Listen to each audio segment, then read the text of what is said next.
नीरज एक साधारण घड़ीसाज शहर के एक पुराने बाजार में अपनी दुकान चलाता था। उसकी जिंदगी तब बदल गई जब एक दिन एक अजीब सा ग्राहक उसकी दुकान पर आया। उस आदमी ने नीरज को एक पुरानी जटिल घड़ी दी और कहा, इसे ठीक करो, लेकिन इसे समय से पहले मत चलाना। नीरज ने उस घड़ी को गौर से देखा। यह घड़ी आम घड़ियों से बिल्कुल अलग थी। इसके डायल पर अजीब चिन्ह बने थे और उसकी सुइयां उल्टी दिशा में चल रही थीं। उस आदमी ने घड़ी देकर बिना कुछ और कहे दुकान छोड़ दी। नीरज ने घड़ी को खोलने की कोशिश की, लेकिन जैसे ही उसने स्क्रू ड्राइवर घड़ी पर रखा, अचानक घड़ी की सुइयां तेजी से घूमने लगीं। घड़ी से एक तेज आवाज आई और नीरज के चारों ओर का माहौल बदल गया। नीरज ने खुद को एक अजीब जगह पर पाया। यह वही बाजार था, लेकिन यह वैसा नहीं लग रहा था। हर कोई पुराने जमाने के कपड़े पहने हुए था। सड़कें कच्ची थीं और चारों ओर बैलगाड़ियां चल रही थीं। नीरज को समझ नहीं आ रहा था कि वह कहाँ है। तभी उसे अपनी दुकान के सामने वही आदमी दिखा जिसने घड़ी दी थी। नीरज ने उससे सवाल किया, यह क्या हो रहा है? मैं कहाँ हूँ? आदमी ने ठंडे स्वर में जवाब दिया, तुमने घड़ी को चालू करके काल चक्र को तोड़ा है। अब तुम्हें इसे ठीक करना होगा, वरना तुम्हारा वर्तमान हमेशा के लिए खो जाएगा। नीरज को समझ नहीं आ रहा था कि यह कैसे संभव है। वह अपने समय में वापस जाना चाहता था। आदमी ने उसे एक चेतावनी दी, इस घड़ी की हर सुई एक रहस्य खोलती है। अगर तुमने गलत सुई घुमाई तो समय में और पीछे चले जाओगे। नीरज ने घड़ी को ध्यान से देखा। उसने देखा कि डायल के चारों ओर कुछ अंक और चिन्ह बने हुए थे। आदमी ने कहा कि उसे सही क्रम में सुइयां घुमानी होंगी, लेकिन यह आसान नहीं था। नीरज ने जैसे ही पहली सुई को घुमाया, वह एक अलग समय में पहुंच गया। यह 1947 का दौर था और भारत आजादी की लड़ाई लड़ रहा था। नीरज ने खुद को एक क्रांतिकारी सभा के बीच पाया। वह समझ गया कि घड़ी समय के विभिन्न कालखंडों में ले जा रही है। हर बार जब वह घड़ी की सुई घुमाता, वह एक नए युग में पहुंच जाता। लेकिन समस्या यह थी कि घड़ी की हर गलती उसे और समय के भंवर में फंसा देती। नीरज ने अंततः घड़ी के डायल पर बने चिन्हों का सही क्रम समझा। उसने ध्यानपूर्वक सुइयों को घुमाया और आखिरकार अपने समय में लौटने में सफल हुआ।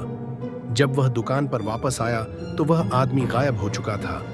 घड़ी अपनी सामान्य स्थिति में थी, लेकिन नीरज को अब एहसास हुआ कि समय के साथ छेड़छाड़ करना कितना खतरनाक हो सकता है। समय का सम्मान करें और उसकी कीमत समझें।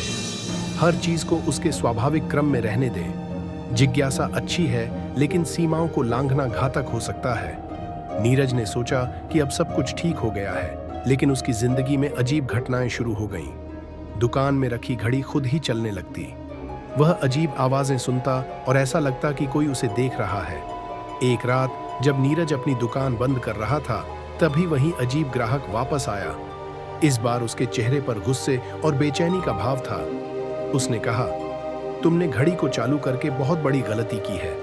नीरज ने डरते हुए पूछा, मैंने तो सब ठीक कर दिया, अब क्या समस्या है? उस आदमी ने बताया कि घड़ी का सही क्रम से चलना जरूरी था, लेकिन नीरज ने इसे अस्थायी रूप से ठीक किया है। समय के चक्र में असंतुलन पैदा हो गया है और इसका असर उसके आसपास के लोगों पर पड़ेगा। नीरज घबरा गया। उसने पूछा, अब मैं क्या कर सकता हूं? आदमी ने कहा, तुम्हें घड़ी को उसके असली स्थान पर ले जाना होगा। यह घड़ी एक प्राचीन मंदिर से ली गई थी, जो समय और काल के संतुलन का केंद्र है। अगर इसे वापस नहीं रखा गया तो यह विनाशकारी साबित हो सकती है। नीरज को उस मंदिर का पता बताया गया, जो एक दूर दराज के जंगल में स्थित था। यह जगह लोगों के लिए रहस्यमयी और खतरनाक मानी जाती थी। नीरज ने घड़ी को एक बैग में रखा और अगले ही दिन उस मंदिर की ओर निकल पड़ा। रास्ते में उसे कई कठिनाइयों का सामना करना पड़ा। घड़ी ने अजीब तरह से चमकना और आवाजें निकालना शुरू कर दिया। वह अचानक से पुराने समय की घटनाओं को देखता, जैसे युद्ध, प्राकृतिक आपदाएं और लोगों की चीखें। जंगल में एक बिंदु पर नीरज का सामना उन रहस्यमयी छायाओं से हुआ जो उसे रोकने की कोशिश कर रही थीं। वे छायाएं समय के असंतुलन के कारण पैदा हुई थीं। नीरज ने अपनी पूरी हिम्मत जुटाई और किसी तरह मंदिर तक पहुंचा।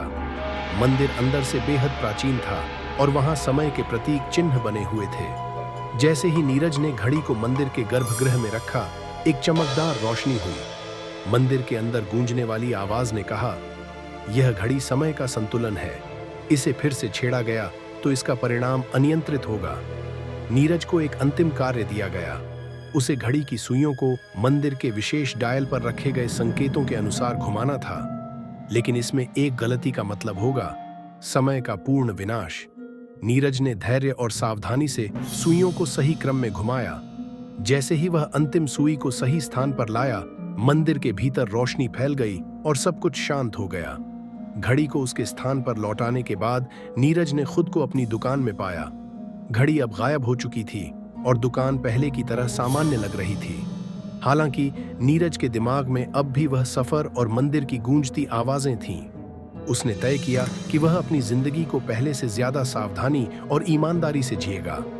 अंत में घड़ी ने नीरज को यह सिखाया कि समय के साथ खिलवाड़ करना खतरनाक है और जीवन को उसके स्वाभाविक क्रम में ही रहने देना चाहिए।